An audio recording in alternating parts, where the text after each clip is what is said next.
HRJDO news पर ताजा तरीन अपडेट्स और खबरों का सिलसिला जारी है। भी रुख करते हैं खिपरों का, जहां शाबक शाख में बरसात का पानी डालने से शाख पलट गई।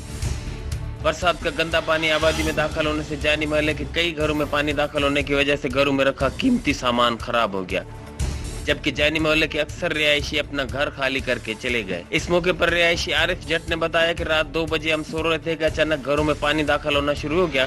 जब बाहर निकल कर देखा तो पूरी शाख पलट चुकी थी। हम आगे गए तो जरी जमीन से बरसात का पानी निकाल कर शाख में डाला जा रहा था। जब हमने मोटरें बंद करने का कहा तो उन्होंने मोटरें बंद करने से इनकार कर दिया। सुबह रेंजर्स ने आकर मोटरें बंद कराई, जब तक हमारी पूरी कॉलोनी डूब चुकी थी।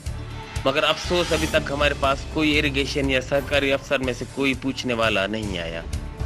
HRJDO न्यूज से अब तक के लिए बस इतना ही। मजीद खबरों और अपडेट्स के लिए देखते रहिए HRJDO न्यूज।